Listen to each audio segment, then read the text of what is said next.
Olá pessoal, na semana passada nós iniciamos estudando as causas excludentes da ilicitude ou da antijuridicidade e hoje nós continuaremos, Nós conseguimos ver na semana passada, no final da aula, o estado de necessidade. Hoje veremos então as três faltantes: legítima defesa, estrito cumprimento do dever legal e exercício regular de um direito.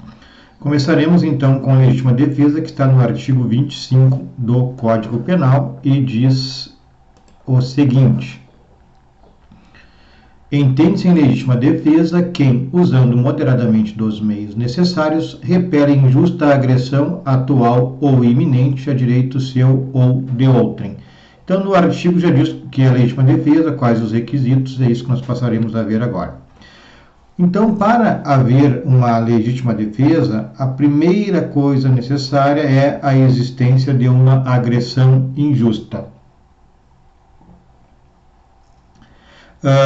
O que é uma agressão injusta? O senso comum já diz, pessoal? É um ataque ilícito, uma conduta contrária ao direito. Não se trata de uma mera provocação, é uma agressão efetivamente injusta. E se alguém está sendo agredido injustamente, ele não é obrigado a aceitar. Ele tem o direito, de revidar, de se defender. Não é a mesma coisa, uma agressão injusta não é a mesma coisa que reagir a uma agressão injusta, não é a mesma coisa que reagir a uma provocação. O que pode ocorrer no caso de reação a uma provocação, alguém provoca, o A provoca o B reage, não é caso de legítima defesa, mas pode ser uma atenuante genérica, lá do artigo 65. Vamos dar uma olhada aqui no Código Penal. Artigo 65. São circunstâncias que sempre atenuam a pena. Inciso 3. Ter o agente. A linha B. Procurado. Não.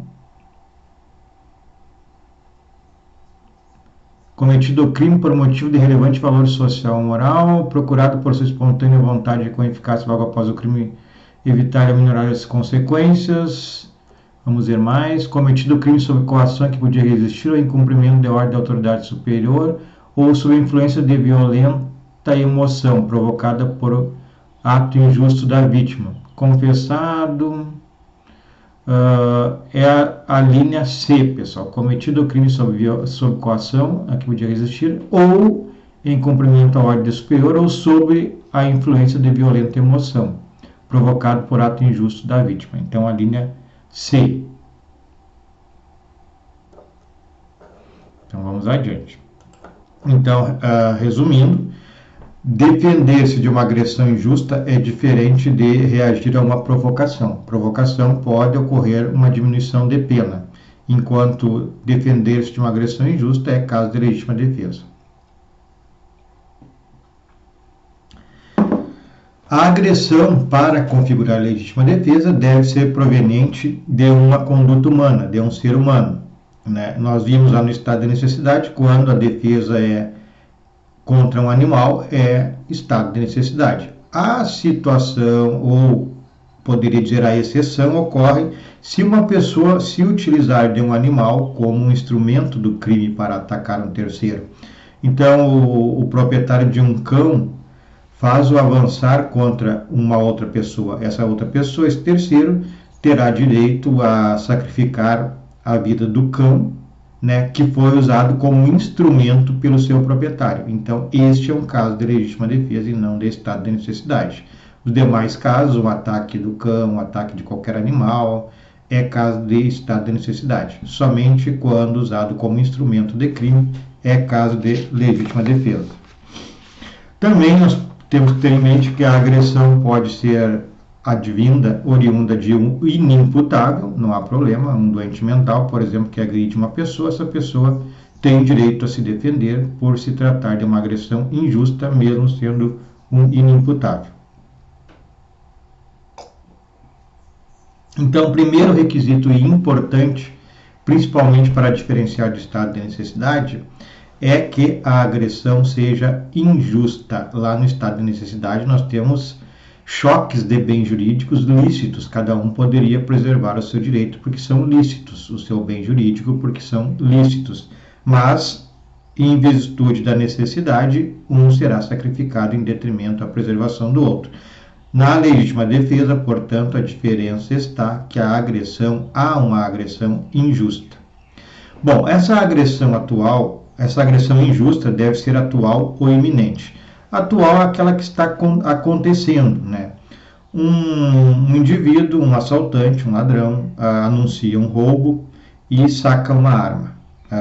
Melhor dizendo, um ladrão anuncia um roubo, aponta uma arma para a vítima e a vítima, estando diante de uma agressão injusta, saca a sua arma e atira primeiro nesse assaltante. Então é uma agressão injusta e atual do assaltante, ao anunciar o delito e apontar a arma. Iminente. Aquela que está prestes a acontecer. Por exemplo, duas pessoas discutem, um deles avisa que vai buscar a sua arma e abre a porta do seu carro. Aquele que não foi pegar a arma, que está parado, que estava discutindo, não precisa esperar que o outro indivíduo pegue a arma no carro e aponte para ele. No momento que ele ingressou, abriu a porta do carro, ao anunciar que iria pegar uma arma dentro do carro e se abaixa, por exemplo, o indivíduo já está diante de uma agressão iminente. Poderá se defender. C, terceiro requisito, a agressão é direito próprio ou alheio. Então a agressão não precisa necessariamente ser a um bem jurídico próprio do indivíduo que vai se defender, pode ser de um terceiro. Exemplo, um marido que está apontando uma arma para a mulher, um terceiro passa pela rua ou até um policial e atira nesse marido, legítima defesa de terceiro. O vizinho que vê um assalto, que vê que está sendo arrombada uma empresa ao lado da sua casa, ele vai ao local e consegue conter, agride para conter, na agressão necessária para conter o delinquente e chama a polícia. Então ele agrediu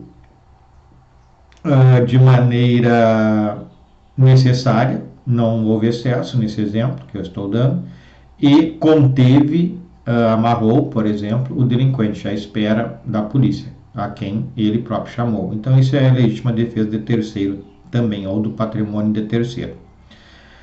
Não existe como regra legítima defesa de legítima defesa, porque para alguém estar em legítima defesa, deverá haver uma agressão injusta. Quando alguém está se defendendo, né, ele está se defendendo de uma agressão injusta. Então, quando ele se defende, aquele indivíduo que está agredindo injustamente vai ser atacado por quem se defende em legítima defesa. Então, não haverá uma agressão injusta. Exemplificando, o A agride injustamente B. B se defende, agride o A também.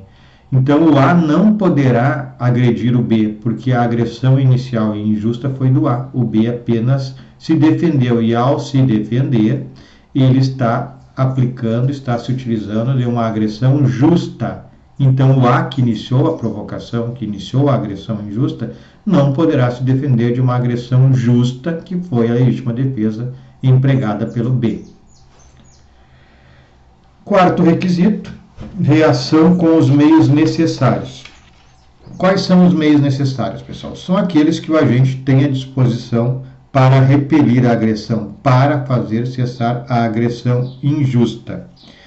Se for o único meio disponível para repelir a agressão injusta, pode ser até desproporcional. O que interessa é o uso moderado desse meio.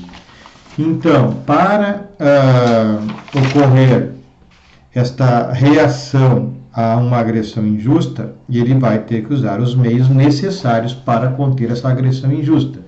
Agora, os meios necessários são aqueles que ele tem em mãos, aquele que ele possui. Mesmo que seja desproporcional, se é o único meio que ele tem, ele poderá usar, mas deverá o fazer com moderação, nesse caso. Principalmente quando o meio for desproporcional, deverá fazer a utilização desse meio moderadamente. Por exemplo, o A agride o B com um pedaço de madeira.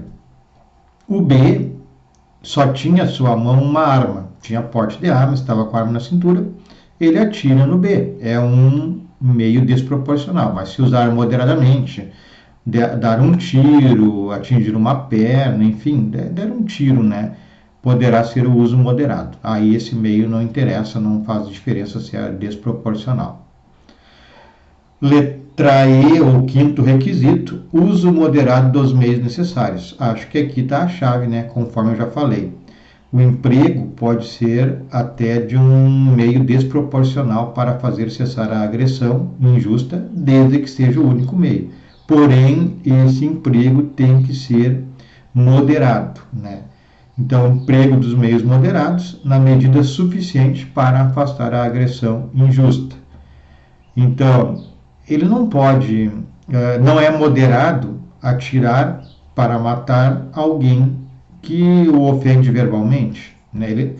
O indivíduo não é obrigado a ficar sendo ofendido, mas ele também não pode usar de uma arma para matar uma pessoa que o agride verbalmente. Deve encontrar um outro meio, né? Porque não seria um uso moderado, adequado, né? É um meio desproporcional, extremamente desproporcional, né? Por exemplo, o indivíduo que está sendo agredido fisicamente possui arma, atira contra o seu agressor, contra o agressor injusto. Se cessar a agressão com um tiro, é o uso necessário. Agora, se for 2 tiros, é o uso necessário. E se um tiro foi o suficiente para fazer cessar a agressão injusta, não se justifica dar 2, 3, 4 tiros. Isso, então, é o uso moderado do meio necessário. Classificação da legítima defesa, pessoal. Nós temos algumas espécies, né? Em primeiro lugar, quanto à forma de reação. Ela pode ser agressiva ou ativa e ainda ela pode ser classificada como defensiva ou passiva. É só pensar que o nome já dá uma ideia de o que é uma e o que é outra. A agressão, a legítima defesa agressiva ou ativa é aquela que o indivíduo que está se defendendo de uma agressão injusta pratica um tipo penal. Por exemplo, está sendo agredido e ele agride e lesiona alguém. Um tipo penal do artigo 129. Então, a legítima defesa agressiva ou ativa. A legítima defesa defensiva ou passiva é aquela que o sujeito que está se defendendo de uma agressão injusta não pratica um tipo penal. Por exemplo, está sendo agredido fisicamente e por ter as condições, a complexão física suficiente, ele apenas segura o agressor, não pratica nenhum crime. Bom, isso então é quanto às formas de reação. Quanto à titularidade do bem jurídico, pode ser legítima defesa própria ou de terceiros. Legítima defesa própria é quando o sujeito está defendendo um bem jurídico de sua titularidade. Está sendo agredido fisicamente, ele se defende, pratica uma agressão também para se defender. O bem jurídico é a sua integridade física, que ele está preservando. De terceiro, quando ele defende um bem jurídico de terceiro. Exemplo, o A está agredindo o B, o João está agredindo o Pedro, o Carlos presencia e defende o Pedro e pratica uma agressão contra o João, que agredia o Pedro. Então, A está agredindo o B. O C, presenciando, defende o B e agride o C, porque a agressão do A era injusta contra o B. Quanto ao aspecto subjetivo, pode ser a legítima defesa real ou putativa ou imaginária. Legítima defesa real é quando efetivamente está ocorrendo uma agressão injusta e estão presentes todos os requisitos, né, que eu acabei de falar para vocês, que são os do artigo 25. Exclui a ilicitude do fato. Putativa é quando há uma agressão injusta ou imaginária. O indivíduo acredita que está havendo uma agressão putativa, melhor dizendo, ou imaginária, né? E obviamente que ele acredita que essa agressão é injusta também. Por exemplo, duas pessoas brigam, João e Pedro brigam. O João registra ocorrência contra o Pedro. Um dia, durante a noite, um local escuro, Pedro se aproxima do João. Pedro bota a mão no bolso. O João, como já estava com medo, já existia até a ocorrência policial, porque foi agredido por Pedro, ele saca uma arma e atira em Pedro, ou ele desfere um soco em Pedro, para não ficarmos na questão de armas, né, que normalmente são de porte ilegal. Então, repetindo o exemplo, João e Pedro brigam, Pedro agride João, João registra a ocorrência. Um dia, na madrugada, os dois se encontram, Pedro leva a mão ao bolso, João, achando que era uma arma, uma agressão que ocorreria, pegaria uma arma, uma faca, por exemplo, ele desfere um soco em Pedro, derruba-o, né? Mas ele acreditava que o Pedro buscaria uma faca no bolso, uma arma. Na realidade, o Pedro estava pegando o celular. Mas trata-se de legítima defesa putativa. O João imaginou com acerto, né? Porque eram inimigos mortais, havia ocorrência policial, que o Pedro pegaria uma arma para continuar as agressões que já existiam antes. Então, isso é uma legítima defesa putativa ou imaginária, está previsto lá no artigo 20, parágrafo 1º do Código Penal. Vamos dar uma lida aqui no 20. O erro sobre o elemento constitutivo do tipo legal, que de crime exclui o dolo, mas permite a punição por crime culposo ser previsto em lei. Discriminantes putativas. Agora sim, putativa, imaginária, parágrafo 1º, que é o que nos interessa. É isento de pena quem, por erro plenamente justificado pelas circunstâncias, supõe situação de fato que, se existisse, tornaria a ação legítima. Então, nesse caso aqui, é o que nós estamos estudando. O indivíduo crê que existe uma agressão injusta ou está na iminência de ocorrer uma agressão injusta, então ele poderá se defender. É a agressão, é a legítima defesa putativa. 20, parágrafo 1º, primeira parte do parágrafo 1º, ok? Agora nós teremos que ver se essa imaginação, se esse erro, ele é inexcusável ou excusável. Se ele for inexcusável, ou seja, o agente tomando mais cuidados, ele não erraria, não imaginaria erradamente, não faria um juízo errado. Então ele responderá por culpa se houver modalidade culposa no delito. O erro inexcusável é aquele inaceitável, aquele que não pode ser desculpado, é aquele que o indivíduo poderia, tomando mais cuidados, verificar que era um erro e não reagir. Ele está no artigo 20, parágrafo 1º, segunda parte. Então vamos ver a segunda parte do parágrafo 1º do artigo 20. Não há isenção de pena quando o erro deriva de culpa e o fato é punível como crime culposo. Então, traduzindo, no exemplo que eu dei do João que agrediu o Pedro, imaginando que o Pedro fosse o agredir injustamente, o João deveria tomar todos os cuidados antes de agir. Se ele tomou todos os cuidados, mesmo assim manteve a imaginação de que seria uma agressão injusta, ele será isento de pena. Agora, se ele poderia tomar mais cuidado, se aproximar mais, estava ainda longe, falar com o Pedro, né? E ele não tomou esses cuidados, ele responderá por crime culposo. A legítima defesa também pode ser subjetiva ou excessiva, né? Quando for por erro desculpável, é excusável, né? O indivíduo se excede na legítima defesa. Então, por exemplo, o A agride B, né? Então, aqui há uma legítima defesa excessiva, mas por culpa. Eu não estou falando no erro, já passamos a questão da legítima defesa putativa. Estou falando agora que o indivíduo se defende de uma agressão injusta, só que ele acaba se excedendo por erro. Então, repetindo, há pouco nós falamos da legítima defesa putativa, que o indivíduo imagina uma agressão. Ele poderá responder por culpa, se ele não tomou os devidos cuidados, ou ele poderá ser isento de pena se ele tomou todos os cuidados e mesmo assim entendeu dentro claro que é algo aceitável, né, que essa legítima defesa, essa agressão realmente existia. Então, o 20, parágrafo 1º, determina, na primeira parte do parágrafo 1º, Se ele tomou todos os cuidados e mesmo assim entendeu que haveria uma agressão injusta, ele é isento de pena. Se ele não tomou todos os cuidados, poderia pensar melhor, poderia analisar melhor, e age antes dessa análise, ele poderá responder por culpa nesta imaginária agressão injusta a que ele se defende.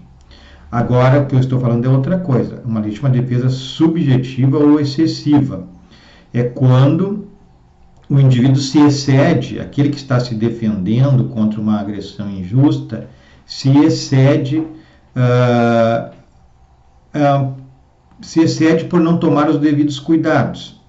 Exemplo, o A agride o B e esse B, o A é muito maior que o B. O A agride o B e o A é muito maior que o B. O B, então, toma um susto muito grande, está assustado pelo tamanho, pela complexidade física do A, mas consegue se defender e fazer cessar a agressão do A, né?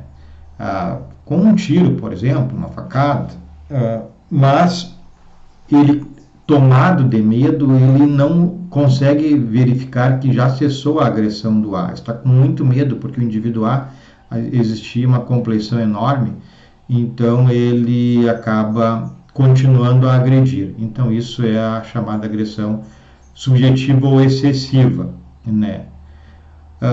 Por ser acidental, poderá se entender que é uma legítima defesa exculpante e ele não responderá pelo crime, porque ele não conseguiu verificar esta situação, não incide na questão de tomar mais cuidado ou menos cuidado, de tomar os devidos cuidados ou não tomar os devidos cuidados. Na verdade, ele não consegue vislumbrar essa situação pelo seu estado psíquico, por isso é chamado de legítima defesa subjetiva ou excessiva. Outra situação que nós temos que ver é a legítima defesa da honra. Nos crimes contra a honra, por exemplo, calúnia, injúria, difamação, se admite inclusive o emprego da força para fazer cessar. Só como a gente já viu, esse emprego da força deve ser moderado. Ninguém é obrigado a ficar assistindo, né, observando alguém difamá-lo ou injuriá-lo ou caluniá-lo. Então se pode fazer inclusive um emprego de força física necessária para fazer cessar os ataques contra a honra, né, de maneira moderada, obviamente. Crimes contra a liberdade sexual, cabível a legítima defesa para uma agressão injusta, então se ataca a liberdade sexual de alguém, estupro, etc., mesmo que seja em uma relação de cônjuges, né, não existe sexo forçado, então cabe legítima defesa sim nos crimes contra a liberdade sexual, mesmo que for um casal. A questão da infidelidade conjugal também não cabe mais legítima defesa. Antes, no passado, cabia e as pessoas iam à júri popular e eram absolvidas, enfim, por matar o cônjuge infiel. Atualmente não cabe a legítima defesa da honra, nesse caso da infidelidade conjugal. Nas relações familiares, né, o castigo contra filho, o pai, né, que impõe alguns limites moderados, obviamente, ao filho, é possível, nós sabemos disso. Mas se esses castigos forem imoderados, cabe até legítima defesa do filho contra o pai pela imoderação do castigo empregado, porque é uma agressão injusta. Entre cônjuges não há hierarquia, não há chefe, então cabe legítima defesa, né, quando um dos cônjuges, o marido, quer impor uma conduta agressiva, uma agressão à esposa, por exemplo, cabe legítima defesa, porque não há hierarquia, não há que um obedecer ao outro, né? Os dois estão no mesmo patamar hierárquico segundo a Constituição Federal. Então, havendo alguma agressão, né, alguma limitação, um limite, entre aspas, né, imposto, por exemplo, pelo marido, que é o mais normal, cabe legítima defesa da esposa. Legítima defesa e aberratio ictus, né? Aberratio ictus nós sabemos que é o erro na execução quando o indivíduo por inabilidade erra o alvo. Então, por exemplo, cabe legítima defesa, por exemplo, quando o A está sendo alvo de uma agressão injusta pelo B, né? Vamos dar nome para ficar mais aparentemente normal, de acordo com a realidade. O Pedro está sendo agredido injustamente pelo João.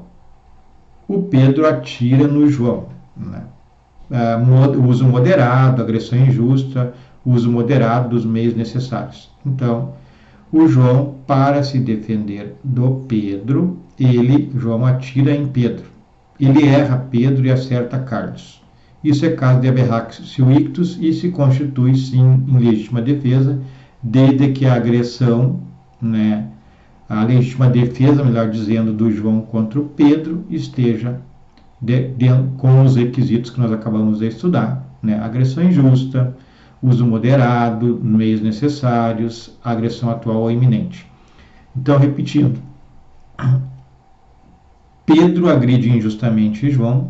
João, para se defender, dá um tiro, uso moderado do meio necessário, mas acerta Carlos. É caso de aberratio ictus e é caso de legítima defesa. João terá presentes os requisitos da legítima defesa, a exclusão da ilicitude da sua conduta. Outra situação são as ofendículas, pessoal. O que são ofendículas? São aqueles instrumentos, né, utilizados para defender um bem jurídico, normalmente para defender o patrimônio. Então é a cerca elétrica, é a cerca com caco de vidro, são as grades com ponta de lança. Tudo isso é permitido como legítima defesa, se bem que alguns autores falam em exercício regular de um direito, mas a maioria fala em legítima defesa do patrimônio. Então, esses obstáculos são legais, só que eles devem ser visíveis e inacessíveis aos terceiros inocentes. Então, por exemplo, se existir um cão bravo dentro da residência, dentro do pátio, deve haver uma placa, cão bravo, porque pode um inocente querer bater na porta lá para pedir um alimento, por exemplo, ou para entregar uma conta. Ele não sabe de um animal, então deve haver a placa. Como a gente vê também as cercas elétricas, sempre há uma placa descrita lá, cerca elétrica. Os cacos de vidro são mais visíveis, né? Normalmente a gente não vê uma placa, porque eles são bem visíveis, né? Então, deve haver essa informação e também esse mecanismo de defesa ele deve ser moderado, né? A cerca elétrica não pode ser de 220 volts, por exemplo, porque aí é o requisito da reação necessária. Eu tenho um cão bravo, ok, não posso ter um leão, né, lá dentro da minha casa, dentro do meu pátio. Ok, pessoal, legítima defesa basicamente é isto. Quanto ao exercício regular de um direito, então há uma outra causa de excludente da ilicitude. Primeira coisa é só lembrar, exercício regular de um direito pressupõe a existência de um direito. Se um indivíduo tem um direito, ele pode utilizar-se desse direito, mesmo que ele prejudique um bem jurídico de terceiro, né? Então, ele exerce um direito assegurado em lei. Ele pode exercer esse direito porque está em lei. Então, o direito, né, autoriza a conduta do indivíduo. Ele funda-se em normas jurídicas de qualquer ramo. Mesmo que nós estejamos trabalhando no direito penal, esse direito pode estar em qualquer ramo jurídico. Inclusive, pode ser num costume, não precisa ser uma lei escrita. Por exemplo, o delito, a prática do constrangimento ilegal pode ensejar a prática das condutas nos trotes acadêmicos pode ensejar o crime de constrangimento ilegal previsto lá no artigo 146. Vamos ler aqui. Constranger alguém mediante violência ou grave ameaça, ou depois dele haver reduzido por qualquer outro meio a capacidade de resistência a não fazer o que a lei permite ou a fazer o que ela não manda. Então, no trote acadêmico há isso, né? A pessoa é obrigada a aceitar, né, algo que a lei não manda. Por exemplo, você ter o rosto pintado, com tinta, enfim, né? Então, são espécies de trote acadêmico. E o 146, vou repetir, constranger alguém mediante violência ou grave ameaça, ou depois de lhe haver reduzido por qualquer outro meio a capacidade de resistência, a não fazer o que a lei permite ou a fazer o que ela não manda. Então o indivíduo ele é subjugado, entre aspas, né? Tem lá o seu rosto pintado. Isso então poderia ser constrangimento ilegal. Mas como é um costume, né, acaba que se torna por costume, se entende que é um exercício regular de um direito, é um costume centenário, né? Alguns exemplos então de exercício regular de um direito. Na questão da intervenção médica, pessoal, o médico ele deve pedir autorização do paciente para realizar uma cirurgia, senão ele estará cometendo um crime, né, inclusive de constrangimento ilegal. Mas se o paciente não tiver condições de assinar, né, por estar em um estado muito debilitado, caso de urgência, emergência, o médico pode fazer uma cirurgia, por exemplo, mas aí constitui em estado de necessidade. O médico não responderá por constrangimento legal, mesmo que o indivíduo depois ou a sua família quiser processá-lo por constrangimento legal. O médico não responderá porque ele salvou alguém que estava em estado de necessidade. Né?